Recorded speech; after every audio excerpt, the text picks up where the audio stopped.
गुरु प्यारी साध संगत जी, राधा स्वामी जी। संगत जी, हम काफ़ी क्लियर करके सत्संग की आवाज़ को आपके सामने पेश करते हैं, इसलिए हमारे चैनल को सब्सक्राइब ज़रूर कर लें ताकि हम जब भी कोई सत्संग या साखी अपलोड करें वो आप तक पहुंच सके। संगत जी, आज का सत्संग मंगाराम जी ने तुलसी साहब की बानी लेकर बड़ी अच्छी तरह हमें खोल खोल कर समझाया है कि शांति कैसे हासिल होगी और मुक्ति कैसे मिलेगी। बहुत ही प्यारा और स्पीचलेस सत्संग है, इसलिए इसे पूरा सुनने की कृपालता करें ताकि हम संतों महात्माओं की बाणी सुनकर उनकी रमज को समझ सकें कि वो हमें क्या समझाना चाहते हैं। आइए अब बड़े प्यार से इस सत्संग को सुनते हैं और लाभ उठाते हैं जी। मात पिता गुरु स्वामी सिख सिर धर करिए सुबाए लौला बतन जन्म कर ना तर जन्म जग चाहे।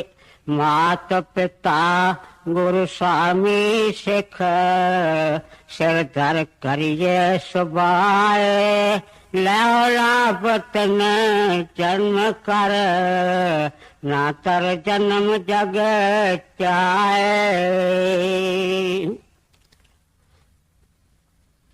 यह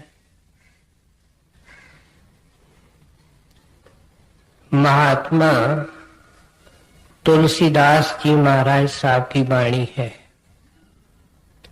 हम जानते हैं कि आपने एक ऐसा ग्रंथ लिखा जिसको भारत के घर घर में पढ़ा जाता है और उसको हम रामायण कहते हैं।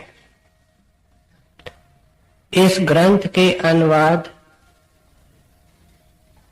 कई देशों के भाषाओं में हो चुके हैं। आपके जीवन के बारे में संक्षेप में ये कहा जाए कि आज से करीब 400 साल पहले काशी के अंदर आपका जन्म हुआ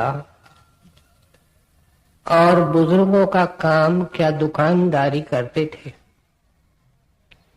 पत्नी से विशेष मोह था, मैं विशेष कहता हूं, और इतना मोह था कि कोई घटना ऐसी घटी जिस पर पत्नी ने टोक दिया कि जितना प्यार जितना मोह आपने मेरे शरीर के साथ किया है, अगर उतना भगवंत और राम से करते तो मट्टी से सोना बन जाते। जिंदगी के अंदर कभी कभी प्रभु की ऐसी डिजाइन होती है कि कोई वचन जिंदगी बदल देता है। हमने राजस्थान का वाकया सुना है। रजब दूल्हा बनकर की शादी को जा रहा था। दादू दयाल साहब का डेरा बीच में था। घर वालों ने कहा कि महात्मा जी को माथा टेक करके चलो, सेहरा बंधा हुआ है, घोड़ी से उतरता है, महात्मा के सामने आकर के हाथ जोड़ करके खड़ा होता है। रजब दादू दयाल साहब ने देखा ग्राहक बहुत ऊंचा है। उन्होंने कस करके तीर मारा और फरमाया, रजब तूने गजब किया, सिर पर बांधा मोर, दूल्हा बन के आया है। आगे क्या फरमाते हैं, रजब तूने गजब किया, सिर पर बांधा मोर, आए थे हरि मिलन को, चले नर्क की ठौर। जिंदगी का मकसद बता दिया। अगर बेपरवाही की तो नतीजा क्या निकला ये भी बता दिया। ऐसा तीर लगा कि घायल होकर के नीचे बैठ गए, आगे जाने से इनकार किया।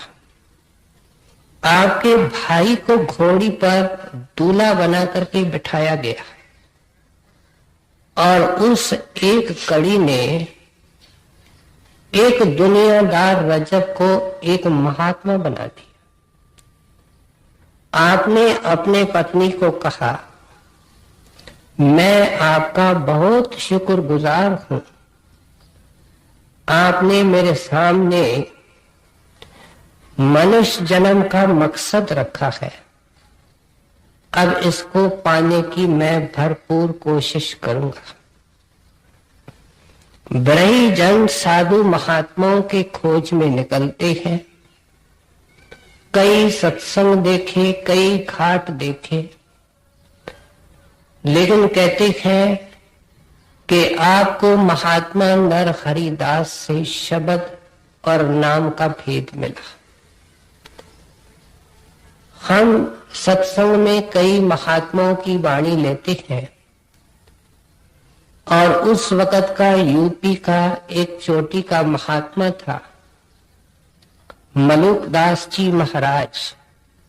वे आपके परम मित्र थे। नागा साहब आपके गुरु भाई थे। सूरदास जी आपके काफी देर तक समकालीन क्या कंटेम्पररी होकर के रहे हैं। इन्होंने फिर गुरुदेव के हुक्म से सत्संग किया, नाम दान बख्शा और वाणी भी लिखी। रामायण के अलावा भी इन्होंने और ग्रंथ लिखे हैं, लेकिन रामायण के शुरू के अंदर, क्योंकि गोस्वामी तुलसीदास परम संत थे, वे हमको केवल कहानी नहीं बताना चाहते थे, वे हमको संत मत सिखाना चाहते थे। इसलिए रामायण के दिबाचे में प्रारंभ में सत्संग की महिमा है और सत्संग हमेशा पूरे सतगुरु और संत का होता है। संत सतगुरु की महिमा करते हुए रामायण में लिखते हैं कि वे कौन है? कृपा सिंध नर रूप हरि, वो कुल मालिक नर रूप धारण करके कृपा का सागर बन करके आता है। सागर में कितना पानी आज तक किसी साइंसदान ने नहीं बताया, तो कौन बतावे कि संत कितनी दया का भंडार लेकर के आते हैं। फिर आपने नाम की महिमा की। संतों के वाणी में सत्संग, सतगुरु और सतनाम, इन तीन की महिमा है।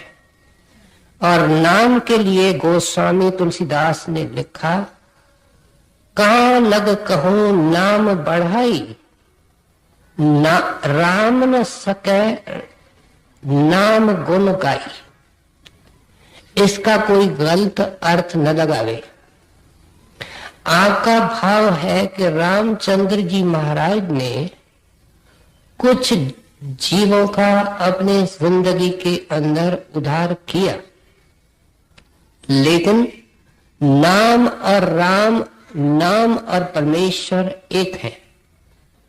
वो अनाद काल से जीवों का उद्धार करता आया है और जब तक ये रचना होगी उद्धार करता रहेगा। इसलिए आपने क्या समझाया? कहाँ लग कहूं नाम बढ़ाई, राम न सके नाम गुण गाई। आपने जो और ग्रंथ लिखे हैं उनके अंदर एक दोहावली भी है।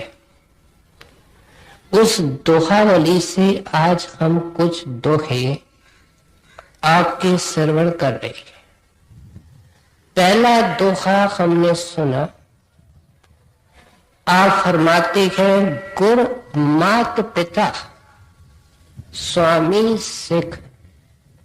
कहते मेरे गुरुदेव मेरे माता पिता है, फिर स्वामी है, फिर मेरे शिक्षक है, रूहानी टीचर है। कहते हैं मैं बार बार उनके चरणों में दंडवत करता हूं। ये दोहे का एक हिस्सा। दूसरे हिस्से के अंदर हम अंधे अज्ञानी दुनियादार जीवों को चिताते हुए कहते हैं कि ऐ इंसान, ये मनुष्य देह भगवंत के भक्ति के लिए सिर्फ मिली, इसको अपना डोमिनेंट प्राइमरी काम जिंदगी का बना और इसको कोयलों के दलाली के अंदर, आशा तृष्णा के भट्टी के अंदर श्वासों को जला करके खत्म न कर। क्यों? कि नतीजा बड़ा भयंकर निकलेगा।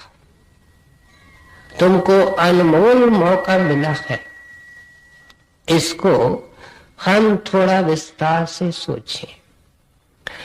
आमतौर पे संतों की वाणी के अंदर गुरुदेव को और परमेश्वर को एक माना गया है और उनको माता पिता की भावना से देखा गया है।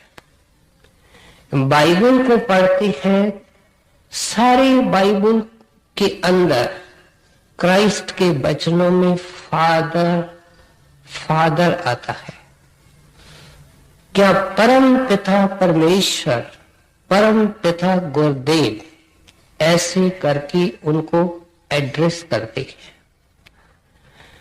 गुरबाणी के अंदर कहीं गुरु को माता लिखा गया, कहीं उनको माता पिता लिखा गया।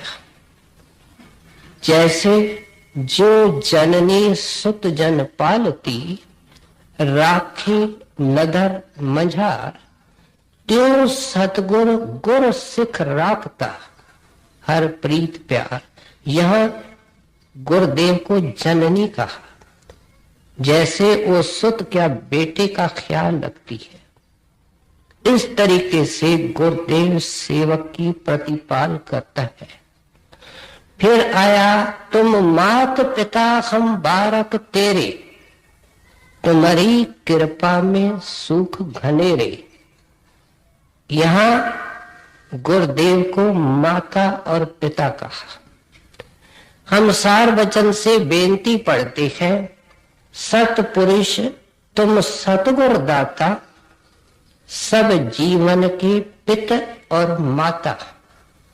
तो ये भाव कि परमेश्वर और गुरु की एकता है और उनको उन्होंने पिता और माता के भाव से सोचा, देखा, समझा और एड्रेस किया। कहते हैं मेरे गुरुदेव मेरे माता पिता है। अब माता पिता के जरिए जीव संसार में आता है, जन्म लेता है। इस तरीके से गुरुदेव के जरिए वह दुनिया के अंदर परमार्थ के अंदर जन्म लेता है। गुरबाणी के अंदर आया, सतगुरु के जन्मे कवन मिटाया। गुरु नानक देव जी की वाणी है। कहते हैं जिस दिन मेरा गुरुदेव के घर में जन्म हुआ, एक अटल निर्णय हो गया, सतगुरु के जन्मे गवन मिटाया।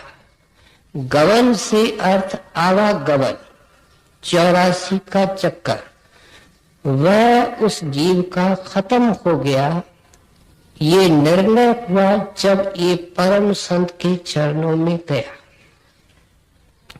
फिर बाइबल के अंदर एक अजीब वचन आता है। क्राइस्ट फरमाते हैं, except when you are born again you cannot see the kingdom of God. जब तक तुम दूसरा जन्म नहीं लेते हो, तुम परमेश्वर के देश का दर्शन नहीं कर सकते हो।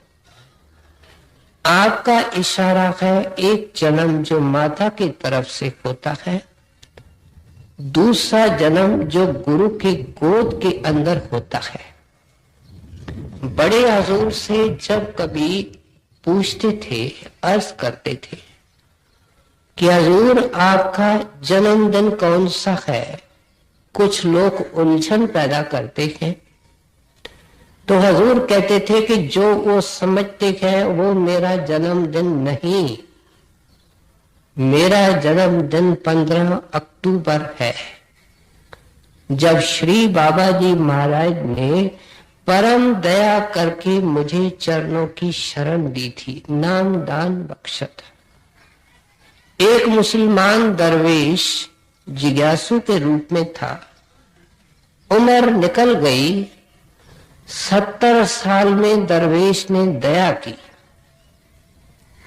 अंदर में ब्रह थी, अगर ब्रह हो तो बुढ़ापा रुकावट नहीं,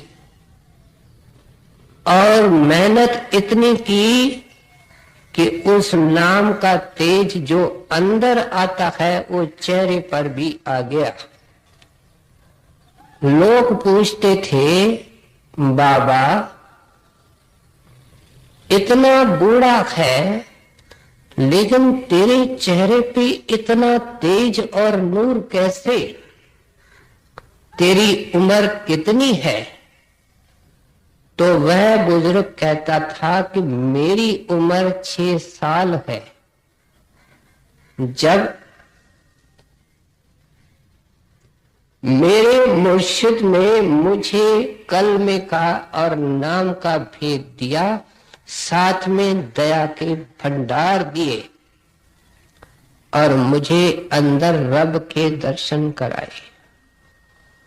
उससे पहले मैं आंखों से नीचे शरीर रूपी कब्र के अंदर मुर्दा था।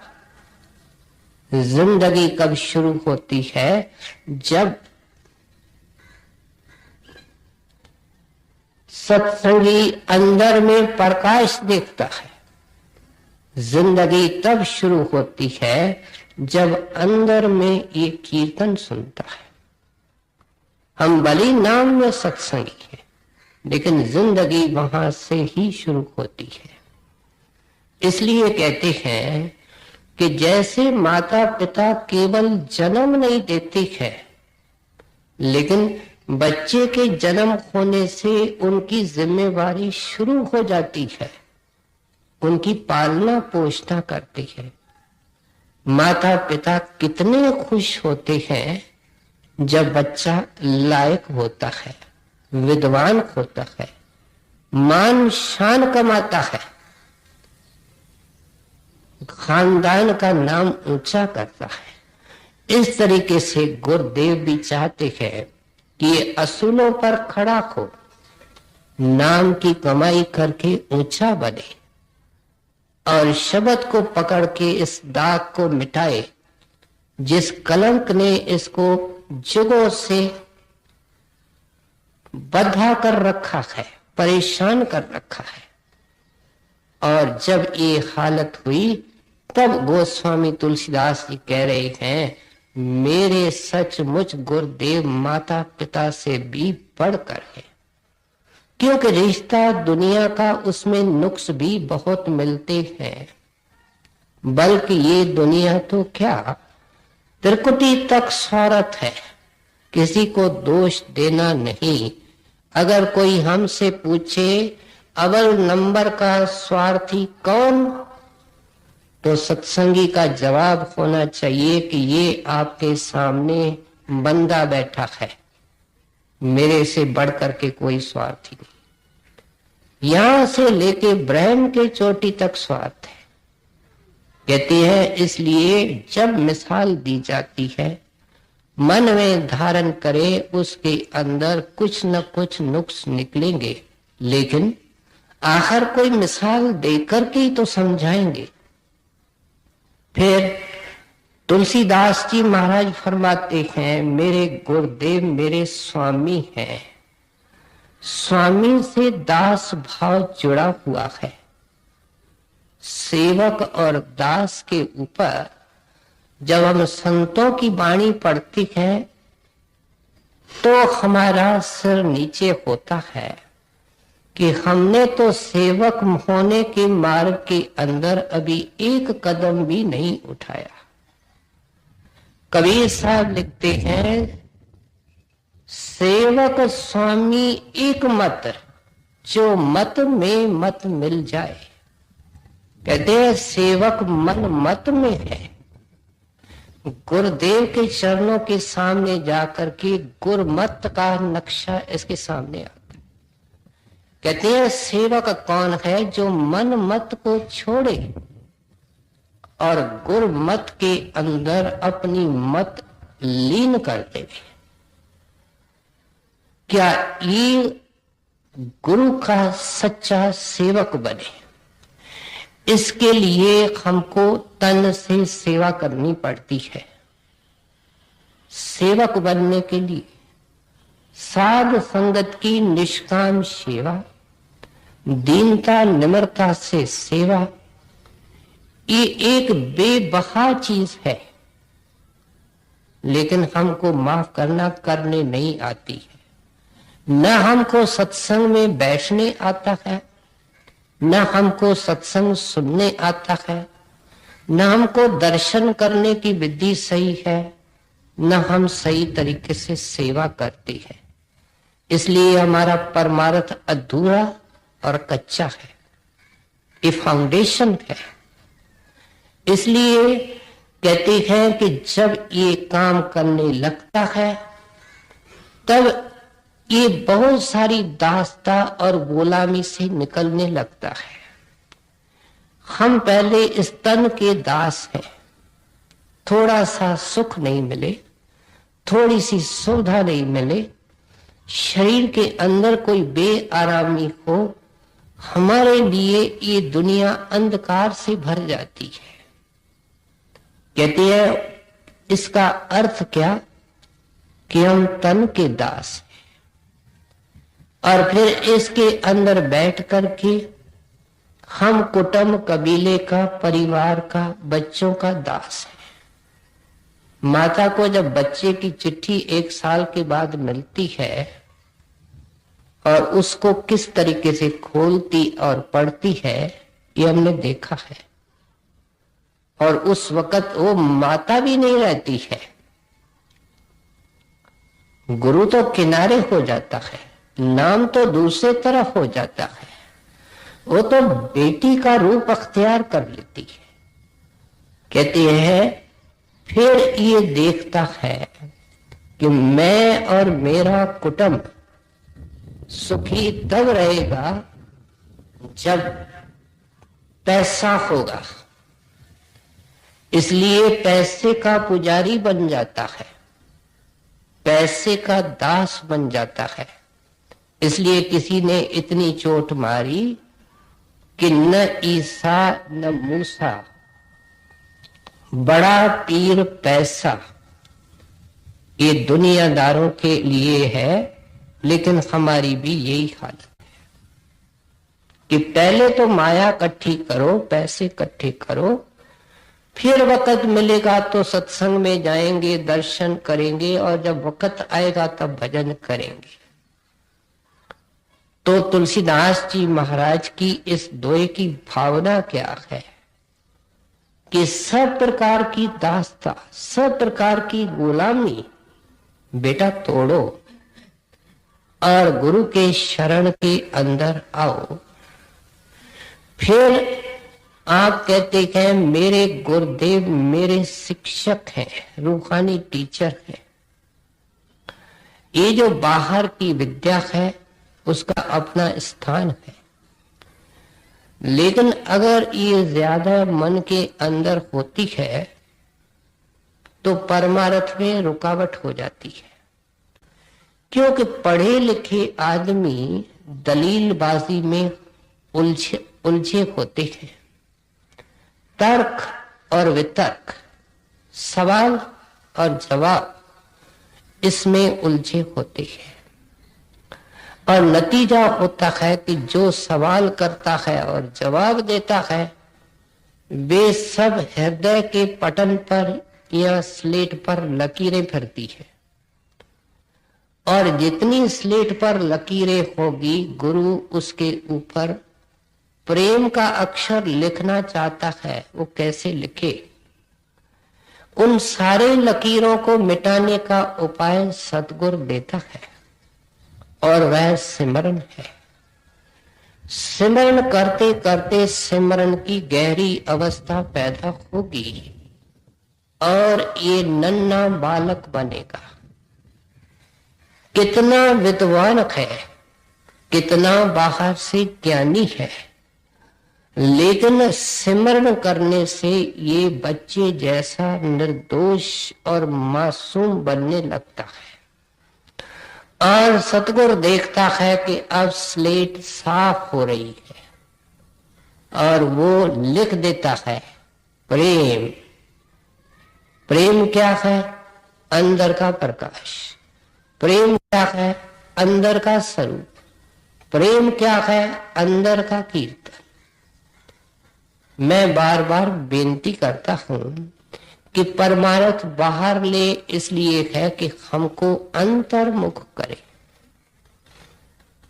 दुनिया के काम दुनिया तक महदूद है, बाहर रखते हैं, लेकिन सतगुरु, सत्संग, नाम बाहर से इसलिए मिले हैं कि हम नाम, सतगुरु और सत्संग को अंदर जाकर के सुने और देखें। इसलिए कहते हैं कि मेरे गुरुदेव ने, क्योंकि संतों के सभा में अनपढ़ आदमी आमतौर पे जब भी पूर्ण संत आए, उन्होंने सबसे ज्यादा लाभ उठाया। हजूर फरमाया करते थे, पढ़े लिखे आदमियों को समझाते हुए, आपको प्रेम का कोई ज्ञान नहीं, कोई बोध नहीं। प्रेम का नजारा देखना है तो पहाड़ों के अंदर जाकर के देहाती लोगों को देखो, सत्संगियों को देखो। सत्संग में आती है बहन भाई, हाथ जोड़ते हैं, हजूर का दर्शन करते हैं, हाथ जुड़े होते हैं, 2-2 घंटे समाधि लगी होती है। कहते हैं ये कौन है? जिनको अंदर की विद्या मिली है। विद्या 2 किस्म की होती है, एक परा, दूसरी अपरा। एक बाहर की विद्या, दूसरी अंतर की विद्या। मुसलमान इसको इल्मे सफीना का बाहर की विद्या और इल्मे सीना अंदर की विद्या कहते हैं। कहते हैं मेरे सतगुरु ने पहले मेरे जैसे मूढ़ को, अज्ञानी को सत्संग के द्वारा बाहर की विद्या दी।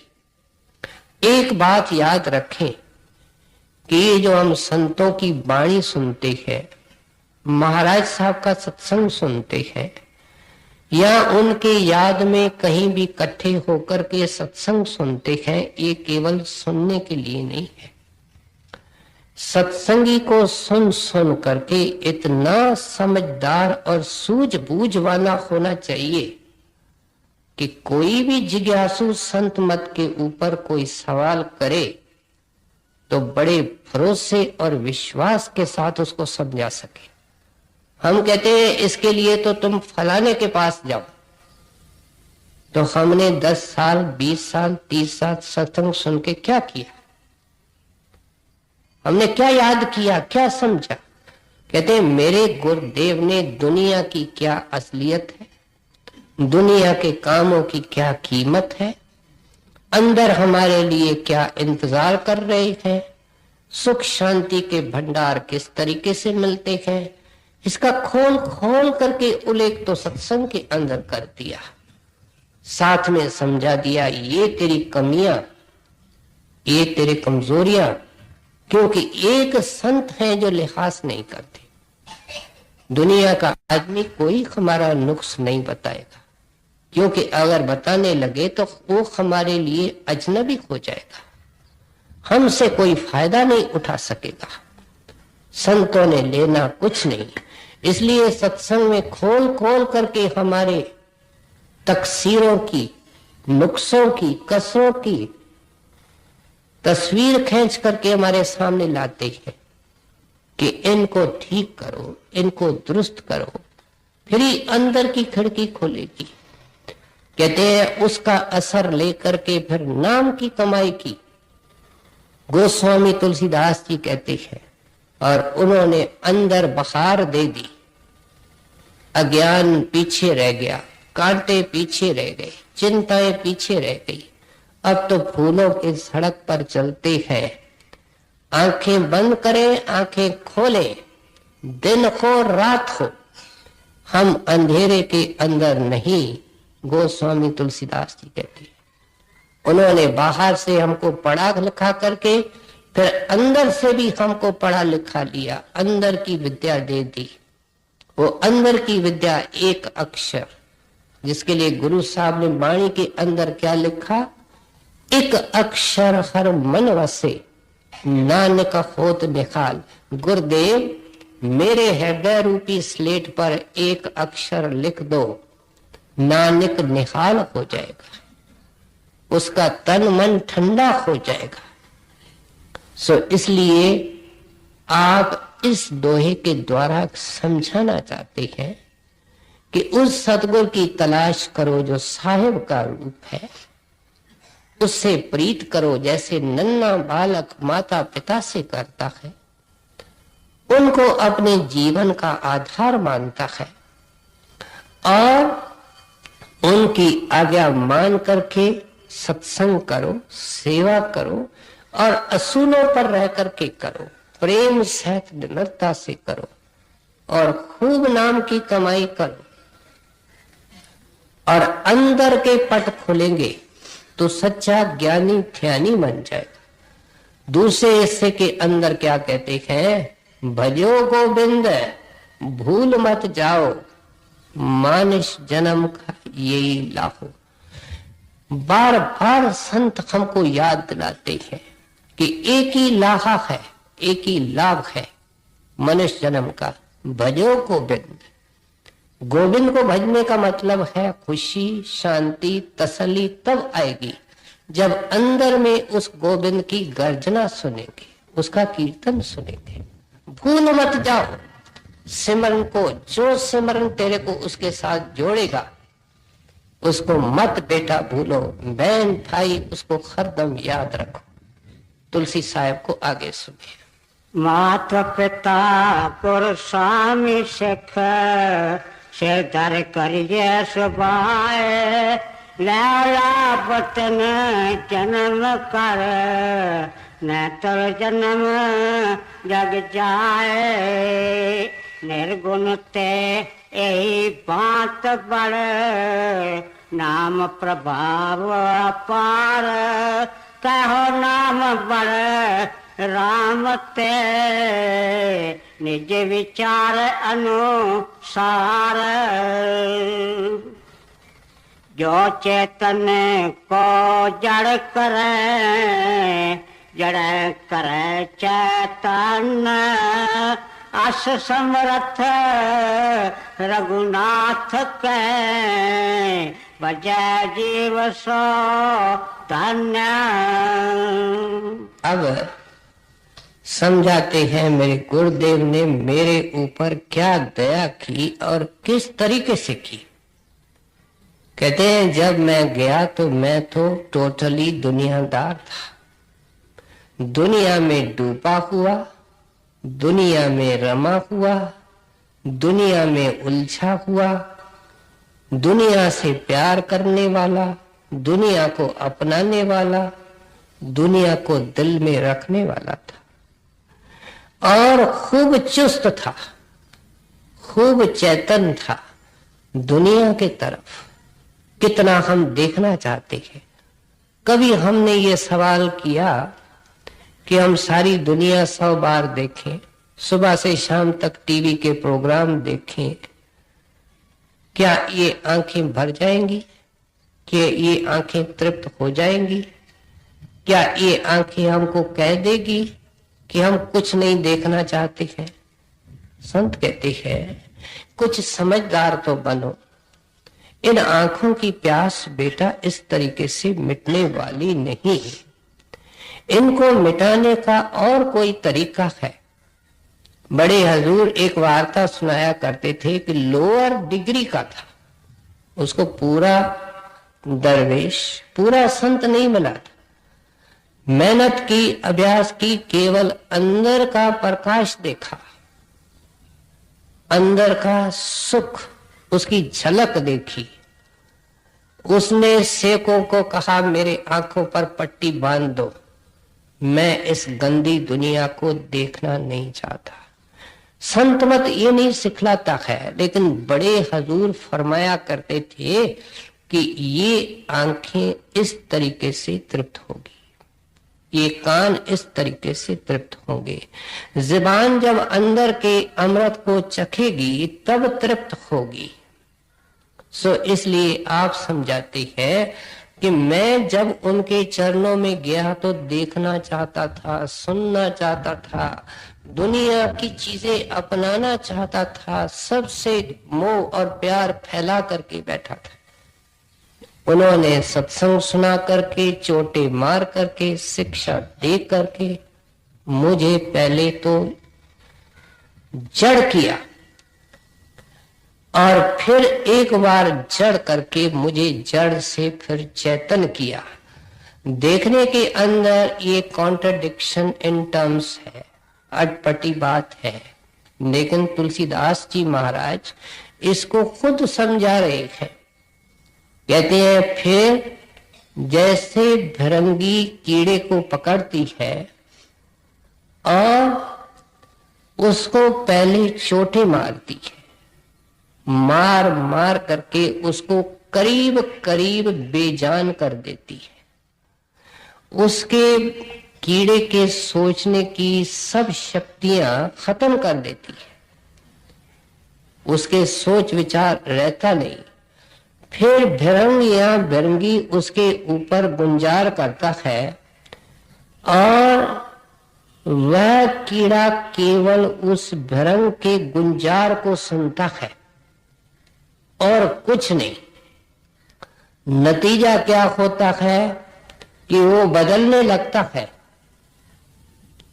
और उसकी काया भृंग जैसी बनने लगती है। ये मिसाल परमार्थ में इसलिए दिया जाता है कि जब ये सतगुरु के चरणों में आता है तो ये उस कीड़े के तरह होता है, लेकिन ये फिर जब सिमरन करके उस शब्द को सुनने लगता है तो ट्रांसफॉर्म होता है और उड़ करके गुरुदेव की तरफ चला जाता है, ऊपर चला जाता है। इसलिए आप समझाते हैं, वाणी के अंदर कबीर साहब ने लिखा, गुर को कीजिए दंडवत, कोट कोट प्रणाम, कीट न जाने भृंग को, वे कर ले आप समान। कहते हैं आज तुलसीदास को गुरुदेव ने अपने जैसा कर दिया है। कौन से तुलसीदास को? जो पहले कीट था, जो दुनिया के तरफ चेतन था और मालिक की तरफ जड़ था। अब उल्टा हो गया, मैं संसार की तरफ सो गया और मालिक की तरफ जाग उठा। कहते हैं जिस महापुरुष ने मेरे जिंदगी के अंदर ये काम कर दिया उसका शुक्र। संत जब करते हैं तो जुबान थक जाती है, जब लिखते हैं तो कलम रुक जाती है, और जब सोचते हैं तो उनके आंसू थमते तक नहीं। कहते हैं कौन सी शुभ घड़ी थी, कौन सा वो शुभ वेला था जब सतगुरु ने अपने चरणों में बुलाया और इस अंदर के नाम का भेद दिया, अपना बल दिया, अपनी पौरश दी। बड़े हजूर ने बाबा जी महाराज से नाम दान लेकर के एक काम किया और वह था भजन और सेवा। लेकिन एक दिन भजन में बैठे थे तो बाबा जी ने आकर के फरमाया, बाबूजी क्या कर रहे हो? तो हजूर ने हाथ जोड़ करके उत्तर दिया, जो आपकी आज्ञा है। बाबा जी मुस्कुरा के कहते हैं, क्या पिद्दी का शोरवा। पिद्दी एक छोटा कीड़ा होता है, कहते हैं उसका अगर सूप बनाओ तो कितना बनेगा। ये एक बड़ा सबक है कि तू 24 घंटे भी भजन करेगा भाई, तू अपने करनी से नहीं जा सकता। फिर ये भजन सिमरन क्यों कराया जाता है? कि हमारा चित्त निर्मल हो, हमारे संसार के बंधन ढीले हों, और जब वो अगोचर वस्तु हमारे अंदर रखी जाए तो उसको हम डाइजेस्ट कर सके, उसको हम अंदर रख सके, हजम कर सके, कह न करे। जिस बच्चे की ताकत एक पाव दूध पीने की है, उसको 1 किलो अंदर पिलाओ तो कह करेगा। हमने सिमरन किया नहीं, हमने ध्यान किया नहीं, मन को निर्मल किया नहीं, वो अंदर में अमृत कैसे देवे, कैसे रखे, कैसे प्रकट करे। इसलिए कहते हैं कि बड़े अधम लोग, पापी लोग संतों के पास जाते हैं। भाई शादी की बात हम जानते हैं, मैं कुछ लाइनों में कह दूंगा। बड़ा उद्दंड था, सब प्रकार की शरारतें। हजूर के दृष्टि में आया, घायल हो गया और उनके वचन सुने तो उसके पाप उनको उमड़ उमड़ करके खाने लगे। गुनाह किए थे, पाप किए थे, उनका नतीजा सुन रहे थे और इस पश्चाताप ने उनको बदल दिया। इतनी नाम की कमाई की कि हजूर का निजी सेवादार बन गया। हजूर के साथ छाया के तरह चलता था। सफर में महाराज जी के कार में होता, महाराज के बेडरूम के दरवाजे के आगे चटाई लगा करके रात को सोता था। सोता हुआ तो किसी ने उसको देखा नहीं। राय साहब लिखते हैं, अनेक बार मेरे साथ कमरों में ठहरा, मुझे जब भी जाग आती थी भाई शादी भजन में बैठा होता था। भाई शादी जड़ था, दुनिया के तरफ चेतन था और परमात्मा के तरफ जड़ था।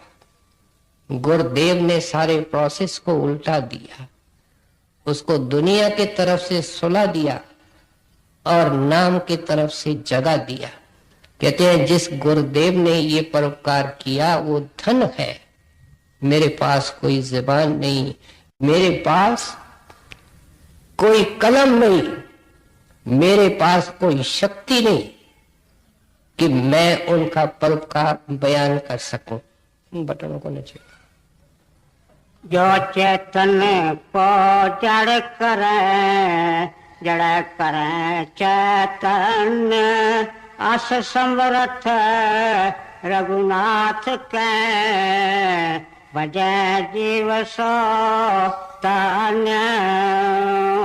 राम नाम रट पलो, तुलसी खता न खाए, लड़काए में पैर बो, दोखे बूढ़ न जाए। एक एक कड़ी के अंदर बहुत सुंदर मिसालें दे करके समझाते हैं। कहते हैं नदियां होती हैं, नदियों को पार करने के लिए मलाह किश्तियां रखते हैं और उनकी सारी जिंदगी इसमें निकलती है। मुसाफिरों को इस पार लेना, उस पार पहुंचाना, वहां से चलना, इस तरफ आना। अब आंधी आवे, तूफान आवे, नाव के अंदर कोई सुराख हो जावे तो इसलिए वो तैरना जानती है। जो मलाख है उसके पिता माता ने उसको बचपन से तैरना सिखाया और खुद भी ये करता है कि अपने बच्चों को बचपन से तैरना सिखाता है। कहते हैं अगर ऐसा बच्चा धोखे से भी, इत्फाक से भी गिर जावे, तूफान आ जाए, तो भी तैर करके जान बचा लेगा। क्या आपका भाव है कि ऐ इंसान तुम एक महाभव सागर के अंदर फंसे हुए हो। ये भव सागर मन माया का कोई बाहर नहीं है, हमारे अंदर ही है और अंदर ही तैरना है और अंदर ही इसको पार करना है। इसका खतरनाक हिस्सा पांव के तलियों से लेकर के शुरू होता है और शिव नेत्र तक आकर के इसका जो बड़ा खतरनाक हिस्सा है नदी का, वो खत्म होता है। इसलिए सत्संग करना, सेवा करना, खास करके भजन बंदगी सिमरन करना, कहते हैं इनसे ये नदी पार होगी। और जब से प्यारे तुमको नाम मिल जाए, किस्मत वाले को अगर तुमको जवानी में मिला है, लेकिन अगर लेटर एज में मिला है तो उसके ऊपर बैठ करके अफसोस मत कर।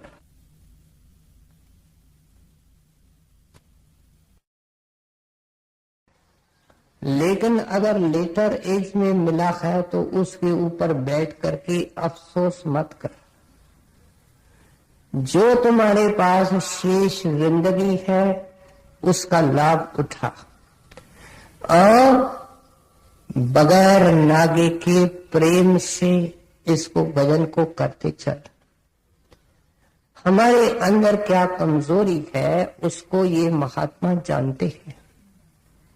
कहते हैं आम आदमी, उसका मन उसको दुनिया में साथ देता है और परमार्थ के अंदर बेपरवाही करता है, बल्कि जबरदस्ती करो तो विद्रोह करता है, रिवोल्ट करता है। कहते हैं अगर तुम देखते रहे तो डुबकियां खाते रहोगे। ऐ सत्संगी, तुम डायरी बनाओ कि कल के दिन में तुमने कितनी डुबकियां खाती। एक एक चिंता जो आती है, परेशानी आती है, फिक्र आता है, वो एक एक माया के सागर में डुबकी है। क्यों खाते हैं? कबीर साहब ने क्या, सिमरन बिन गोते खाओगे। तैरने वाला तरीका सिमरन, तो सिमरन को छोड़ देता है, चिंता के सागर में डुबकी खाता है। इसलिए गुरु साहब ने वाणी के अंदर कितना सुंदर लिखा, सांस सांस सिमरो गोविंद, मन अंतर की उतरे चिंत। कहते हैं अंतर के अंतर भी जो चिंता है, वे सब चिंताएं संपूर्ण निर्मूल नष्ट हो जाएंगी जब तू सिमरन मन से करने लगेगा। मन के अंदर सिमरन की बारीक अवस्था पैदा करेगा। सो इसलिए आप समझाते हैं कि भाई राम नाम रटियो बनो। तुम तो सुबह से शाम तक एक काम रखो और नाम का जाप रखो। ये नाम का जाप जब करो तो जुबान से नहीं, माला से नहीं, कहते हैं मन से करो। और मन की बैठक का है आंखों के बीच में, चलते फिरते आंखों के बीच में ख्याल रख करके सिमरन करना, ये बहुत बहुत ऊंची अवस्था है। क्यों? कि जब हम भजन करने को बैठते हैं अमृत वेले, उस वक्त हमारी आंखें बंद, हमारे पास कोई काम नहीं, हमारा ख्याल इस आंखों के मरकज को छोड़ करके बहनों भाइयों के पास, दुकानों, बैंकों में, पता नहीं कौन कौन सी जगह में घूमने जाता है, तो जब दफ्तर में काम करेंगे, बाजारों के बीच में से निकलेंगे, लोगों की बातें कानों में पड़ेगी, उस वक्त ये काम कैसे हो सकता है। इसलिए बड़ा रैशनली और तरीके से समझाते हैं कि तुम जो मुलतवी करते हो, स्थगित करते हो, पोस्टपोन करते हो कि ये मजबूरी कल करूंगा, फिर करूंगा। कहते हैं कोई राजा भी मिला आज तक, जितना भी रिकॉर्डेड हिस्ट्री है, उनके अंदर कोई एक आदमी भी मिला जिसको मजबूरियां नहीं। तू मन की सूक्ष्म चालाकी बेटा समझता नहीं। इन मजबूरियों को लेकर के मरोगे, इन मजबूरियों के बीच में नहा लो, तुम बहुत गंदे हो, बहुत मैले।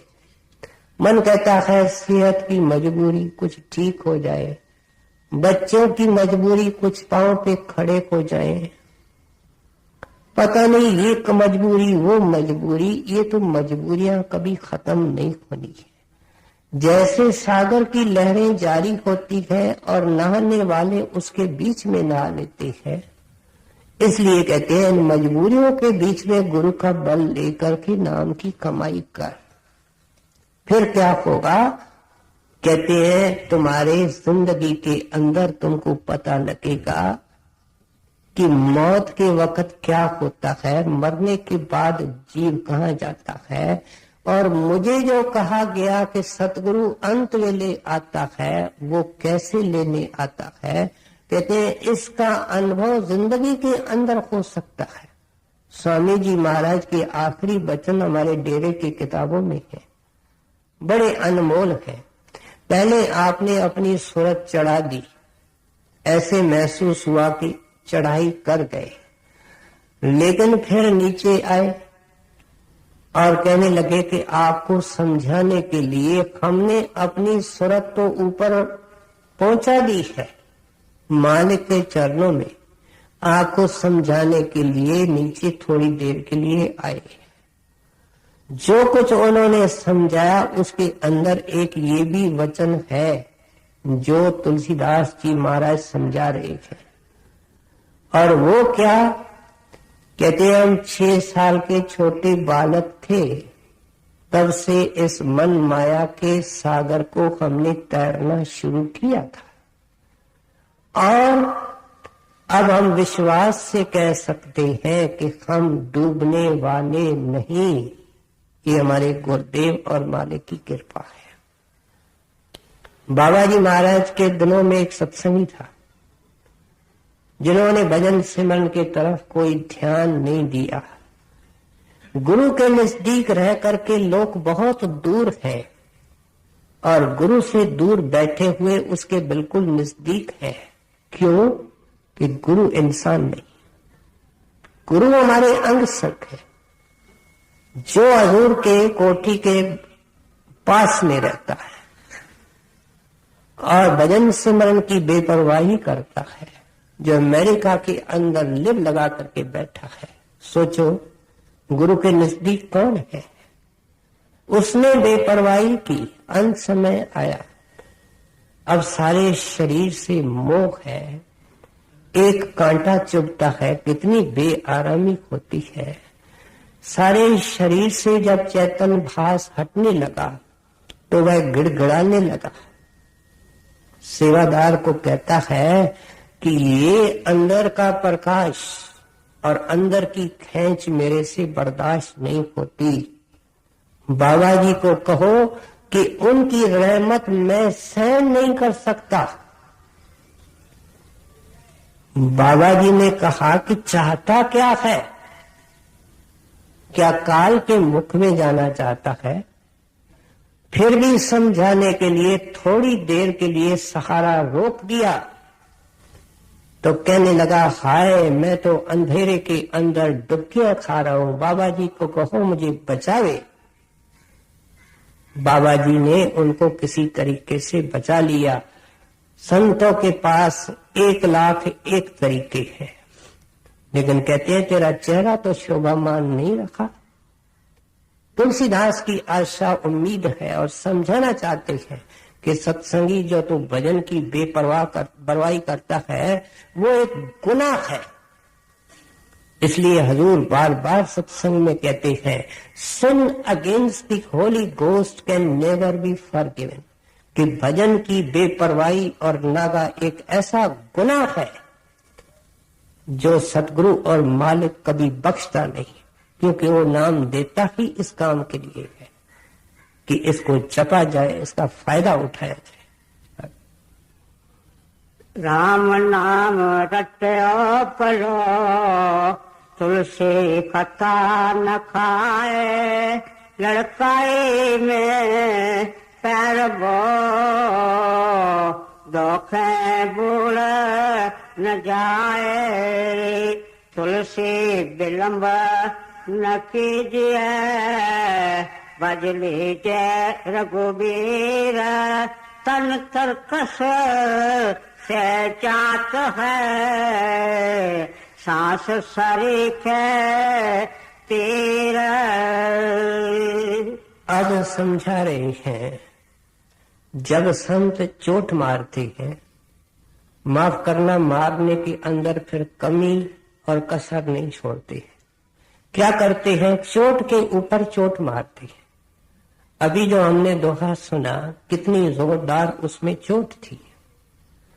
अब एक कदम आगे जाकर के कहते हैं और एक फिर मिसाल देते हैं, और वह मिसाल शिकारी की है। कहते हैं शिकारी का काम है शिकार करना, खुद खाना, बच्चों को खिलाना। वह तरकस में तीर डाल करके प्रातः काल को निकलता है, जंगल में जाता है, लेकिन बेपरवाह है, बेजिम्मेवार है और अपने तीरों को इधर उधर बगैर पूरे निशाने के चलाना शुरू करता है। कहते हैं शाम को नतीजा क्या निकलेगा कि उसको कोई शिकार नहीं मिलेगा और खुद भूखा मरेगा, उसके बच्चे भूखे मरेंगे। इस मिसाल को लेकर के तुलसीदास जी समझाते हैं तन तरकस से जात है, सांस सरीखे तीर। कहते हैं तू शिकारी है, क्या तुमने मन माया को खत्म करना है, दुनिया के प्यार को खत्म करना है, एक एक को लेकर के उनको मारना है। संत मत में चींटी को भी नहीं छेड़ना, लेकिन मन को मारना, इंद्रियों को मारना, इसकी छूट मिली हुई है और खूब छूट मिली हुई है। कहते हैं तुमने तो तीर दुनिया की तरफ फैला दिए, परमार्थ में नहीं लगाए और नतीजा क्या होगा? कहते हैं कि जब ये तरकस खाली हो जाए उस वक्त बेटा पछताएगा। हजूर तो ऐसे दिल छेड़ने वाले शब्दों के अंदर कहा करते थे कि उस वक्त ही सुनते सुनते लोगों के आंखों से आंसू बहते थे। कहते हैं आपने कोई दुकानदार देखा जिसके दुकान में रोज 24,000 का 24,000 का घाटा हो और वो दुकानदार आप सब हैं? हजूर हमको कहा करते थे कि आपके दिन में 24,000 श्वास फिजूल जा रहे हैं और कोई परमार्थ का निशाना नहीं लगता, कोई परमार्थ की कमाई नहीं होती है। सो इसलिए आप समझाते हैं सांसों की कदर करो, कोई जिंदगी का भरोसा नहीं। हम आए दिन रिपोर्टें अखबार में टीवी में पढ़ते हैं, लेकिन समझते हैं किसी और लोगों के लिए। तूफान आया, सिर्फ 5 मिनट आया, घरों के घर आबाद हो गए, मछियारे डूब गए, उनकी किश्तियां उलट गई, झोपड़ियां ढह गई, मकान उड़ गए, लोग मर गए, उनकी जायदादें दब गई। भूकंप आया आधे घंटे के लिए, सैकड़ों हजारों मकान दब गए, उनके बैंक के बैलेंस दब गए। कहता क्या था? मैं मर जाऊंगा तो मेरी पत्नी को पैसे मिलेंगे, उसको वो नहीं मिले तो मेरे बच्चों को मिलेंगे। कहाँ गया उसका कुटुंब, कहाँ गए उसके दस्तावेज, सारे जमीन के अंदर दब गए। कहते नहीं सुनते हो, नहीं पढ़ते हो, तुम तो लंबी लंबी योजनाएं बना करके बैठे हो जब तुम्हारा तर्कस खाली हो रहा है और पता भी कुछ नहीं कि कितने तीर इसमें बाकी है। आज का दिन है, कल का दिन है, 1 महीना है, 1 साल है, कोई भरोसा नहीं। इसलिए कबीर साहब ने क्या कहा, क्या भरोसा देगा बिनस जात छिन्माए। हट्टा कटा जवान है, कभी कोई हार्ट अटैक नहीं हुई, रात को सोया बातें करते हुए, चाय पीते हुए, कार में चढ़ते हुए, कहते हैं आओ संभालो क्या हो गया। जब डॉक्टरों के पास ले जाते हैं, डॉक्टरों के सिर नीचे, हम मजबूर हैं, चला गया। कबीर साहब के कहते हैं क्या भरोसा देगा बिनस जात छिन्माए, सांस सांस सिमरन करो। कहते आप दवा बताता हूं, उपाय बताता हूं, सांस सांस सिमरन करो और यत्न कुछ ना। अगर तुम पूछोगे कोई और अल्टरनेटिव है और कोई उपाय है, कबीर साहब कहते हैं बिल्कुल नहीं है। जब श्वास का कोई भरोसा नहीं तो उसी श्वास को नाम में लगा। इसलिए फिर कहते हैं यह दम हीरा लाल है, गिन गिन गुर को सौंप। इस वक्त जो श्वास निकल रहा है प्यारे, उसकी चौकीदारी कर, एक एक सिमरन में लगा, ध्यान में लगा, गुरु को अर्पण कर और वो धन तेरा ऊपर जमा होगा जिसको लेकर के बाइज्जत तू ऊपर दरगाह में जाएगा। तुलसी बिलमना कीजिए बजले जय रघुवीर, तन तरकस से जात है, सांस सरीख तीर, तात तीन अति प्रबल खल, काम क्रोध अरु लोभ, पुण्य विटान नितान मन, करे निमख माहे शोभ। तुलसी मीठे बचन ते, सुख उपजत चाओर, वशीकरण यह मंत्र है, तजते बचन कठोर।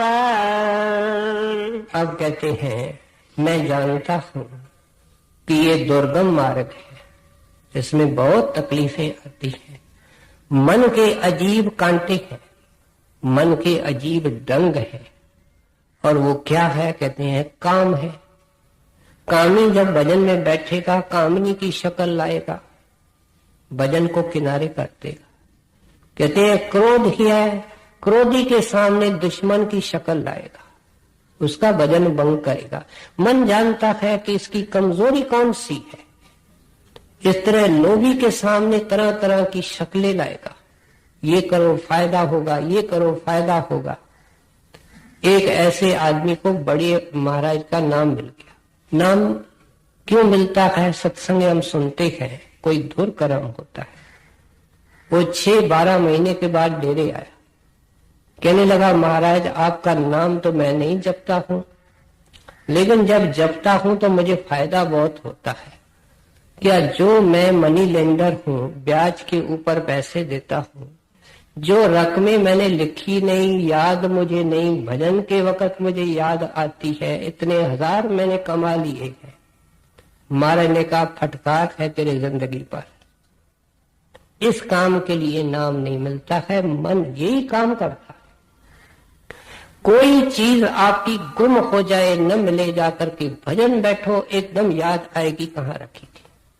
ये मन की चालाकी है। वकील को वकील का देगा, डॉक्टर को डॉक्टरी के ख्याल देगा, और जो कविता लिखने वाले हैं उनको कविताएं लिखाएगा, पेंटर को पेंटिंग के ख्याल देगा, जो जहां फंसेगा वहां फंसाएगा इसको। लेकिन कहते हैं कि नहीं, तेरे को ऊंचा उठना है। और कहते हैं कि अगर एक गुण को पकड़ोगे, शुभ गुण को, तो सारी जिंदगी तेरी सुखमय होने लगेगी, बदलने लगेगी, नाम की कमाई फलदायक होने लगेगी। और क्या कहते हैं, तुलसी मीठे भजन से सुख उपजत चहो और। कहते हैं भाई मुझे बता कि तू जो इतना मुंह बना करके बैठता है, अगर मुस्कुराएगा हंसेगा तो तुम्हारा क्या खर्च होता है। बार बार कहता है बड़ी महंगाई है, हर चीज की बचत करता है, खर्च लगता है, और मुस्कुराने का क्या खर्च लगता है। मुंह बना करके बैठे हो, मन को हल्का करो, गुरु के ऊपर भरोसा रखो, और मीठा जब तक नहीं सोचोगे। मीठा कौन सोचता है? जो ध्यान करता है, क्योंकि गुरु मीठा है।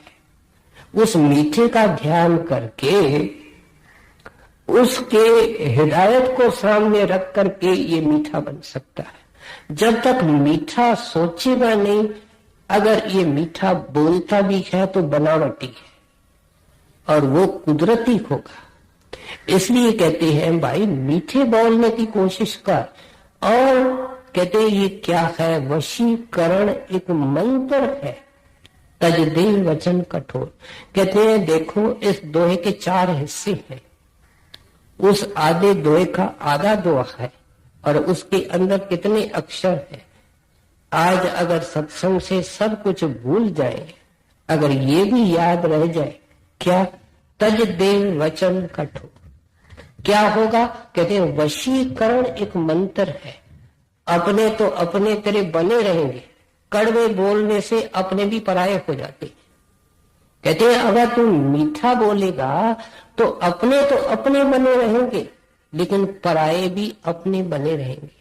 किसी से पूछो, अपने अंदर झांक करके पूछो, अपने आप से सवाल करो, तुमको कौन प्यारा है। अपने आप उस आदमी की शक्ल, बहन की शक्ल आती है जो नम्रता से चलता है, जो प्यार से चलता है, और वो सब कुछ ले भी जाता है तो भी हम उनसे खुश होते हैं। कहते हैं भाई तुम जो पंडित के पास जाते हो कि पति मेरे बस में नहीं, भाई मेरे बस में नहीं, पत्नी मेरे बस में नहीं, तुम क्यों उसके पास मंत्र लेने जाते हो? मैं तुमको यहाँ बैठे हुए मंत्र देता हूँ। वशीकरण एक मंत्र है, वो तुम्हारे सारे बस हो सकते हैं। सत्संग की पूरी सभा लगी हुई थी, एक माई खड़ी होकर के हजूर को कहने लगी, हजूर मेरा पति मुझे मारता है, वो बेसत्संगी है। हजूर ने कहा प्यारे बेटा तुम उसकी और सेवा करो, कोई सवाल का जवाब न करो, जो वो करते हैं वो सहन करते जाओ और दुगने शौक और प्रेम से उसकी सेवा करो, सहन करो। गुरु तेरे अंदर है, अपने आप वो बदलेगा, अपने आप पछताएगा। जब सवाल का जवाब करते हैं बात बिगड़ती है और सत्संगी होकर के सबका नुकसान होता है। तो इसलिए समझाते हैं कि प्यार से तो परमेश्वर बस आ जाता है, और की क्या बात करनी है।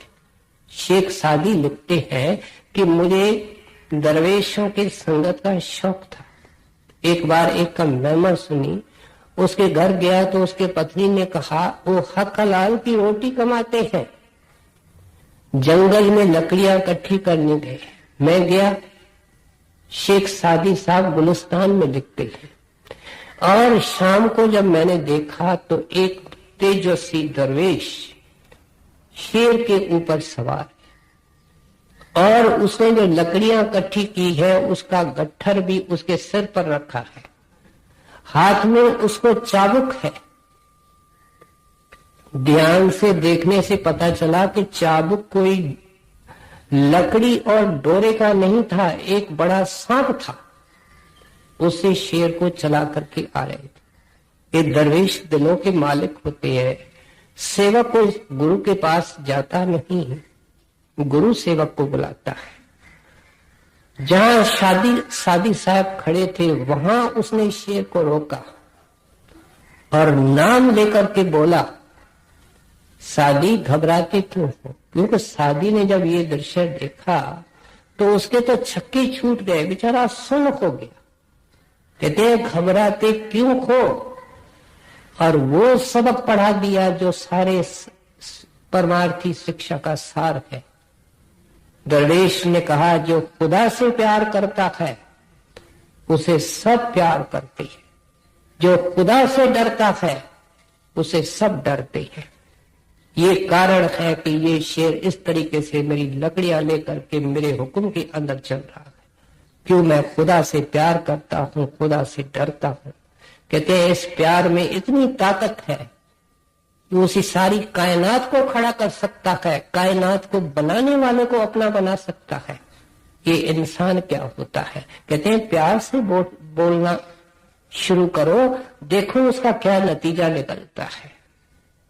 तुलसी मीठे बचन ते सुख उपजस चाओर वशीकरण ये मंत्र है तज दे वचन कठोर नहीं विद्या नहीं बाहुबल न खर्चन को दाम मौसम पतत पतंग की तुम पत राखो भगवान। अब आखिर में कहते हैं कि देखो आपके सामने ये तुलसी है, और तुलसी कौन है? कहते हैं पतंग। पतंग भी कैसा है? पतित। और था कैसा? नहीं विद्या। मैं कोई पढ़ा हुआ नहीं था, नहीं बाहुबल, मेरे अंदर कोई शक्ति भी नहीं थी। मैं तो एक बनिया था। कोई तप कर सकता था, तेज कर सकता था, कोई भजन के अंदर बैठ सकता था। नहीं विद्या, नहीं बाहुबल, नहीं खर्चन को दाम। मेरे पास कोई पैसा भी नहीं था, मैं तो गरीब था। लेकिन मेरे गुरु ने मेरी बांह पकड़ी और मेरे गुरु ने एक छोटे से मामूली पतंग को उन्होंने इतनी ऊंचा स्थान दे दिया। क्योंकि महात्मा जब गुप्त होकर के भजन करते हैं, सब कुछ देखते हैं, सब कुछ पाते हैं, लेकिन पता किसी को नहीं चलता है। लेकिन जब उनका सतगुरु उनको हुक्म देके जाता है संगत की सेवा का, तब वो सत्संग करते हैं, नाम देते हैं और वो प्रकट हो जाते हैं। पहले गुप्त होते हैं, पलटू सतगुर प्रताप ते दास भया निर्वार। उसी लहजे में कहते हैं कि मैं तो कोने में एक बनिया बैठा था, मुझे कौन जानता था, और मैं तो एक छोटा मामूली आदमी जिसकी कोई असेट नहीं थी, जिसमें कोई गुण नहीं था। क्या समझाते हैं कि तुम ऐसे सतगुरु की तलाश करो और उसके चरणों में बैठ करके सब कुछ पा सकते हो। लेकिन पा करके फिर क्या करना? आपस को जो जाने नीचा सोई गनिए सत्य ऊंचा। कहते ये सत्य ऊंचे हैं। गोस्वामी तुलसीदास जो जिंदगी के अंदर ऊंचे अपार परमेश्वर से मिल जाते हैं, लेकिन जिंदगी में अपने आप को पतंग कहते हैं, लाला गोला कहते हैं, पापी कहते हैं, गुनहगार कहते हैं। आए दिन हम वाणी के अंदर सुनते हैं। कहते हैं निम्रता की शुरुआत बाहर से हो सकती है। निम्रता से सत्संग में आए, निम्रता से गुरु के तरफ चले, दर्शन करें, निम्रता से संगत के साथ चले, निम्रता से घर में चले, निम्रता से दफ्तर ऑफिस वर्कशॉप में चले। निम्रता की शुरुआत बाहर से हो सकती है, लेकिन सच्ची निम्रता कब आती है? जब अंदर जाकर के ये गुरु और नाम की महानता देखता है, अपने सतगुरु का परोपकार देखता है, उस वक्त इसका सिर झुक जाता है। बड़े सुंदर तरीके से देखो, वही महात्मा है जिसके पुस्तक को लोग पढ़ते हैं और सिर्फ पढ़ करके उसको बंद करते हैं। ये भी एक बहुत बड़ा शुभ कर्म है, लेकिन मुक्ति का कारण नहीं हो सकता। मुक्ति कैसे मिलेगी, शांति कैसे मिलेगी? इसलिए आज हमने इस महात्मा के चंद दोहे सुने। इन्होंने समझाने के अंदर कोई कमी और कसर नहीं छोड़ी कि इंसान के निजात और मुक्ति का रास्ता क्या है। नहीं विद्या नहीं पाओ बल, न खर्चन को दाम, मौसम पतत पतंग के तुम पत राखो भगवान। राधा झुका करे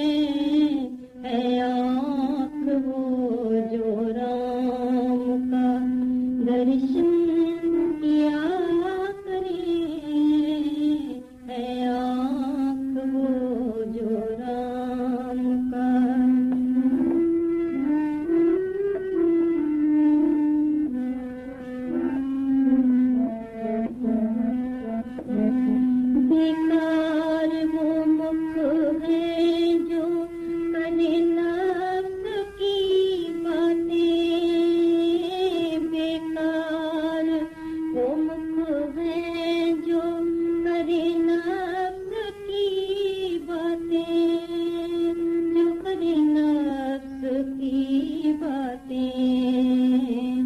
है मुख वही जो राम की चर्चा किया करे, है मुख वही जो राम की चर्चा किया करे। है शीश वो जो शाम के आगे झुका करे, है आँख वो जो राम का दर्शन किया करे, है आँख वो जो राम का।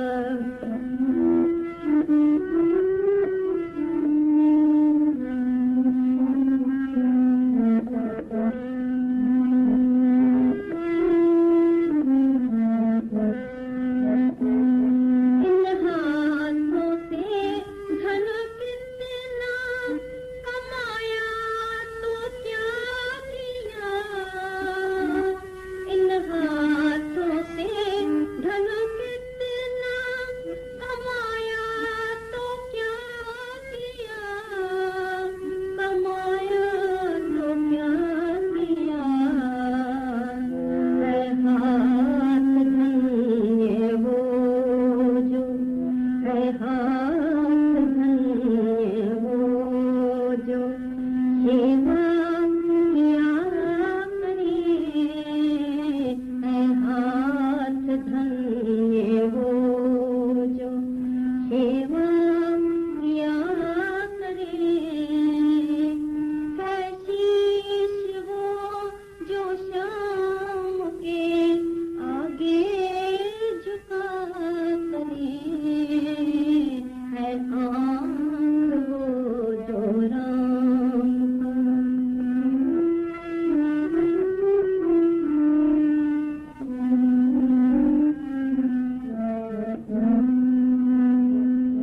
विषयों की राह पर सदा ये पाँव ही पड़े,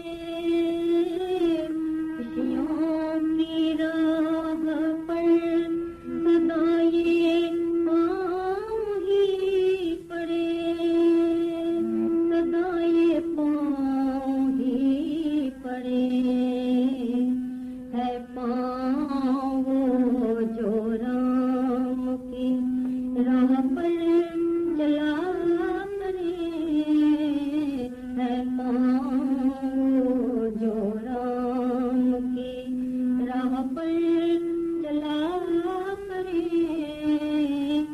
है शीश वो जो शाम की आगे झुका करे, है आँख वो जो राम का दर्शन किया करे, है आँख वो गुरुदेव का दर्शन किया करे। है शीश वो जो प्रभु के आगे झुका करे, है आँख वो गुरुदेव के आगे झुका करे, है आँख वो जो राम का दर्शन किया। संगत जी, हम काफ़ी क्लियर करके सत्संग की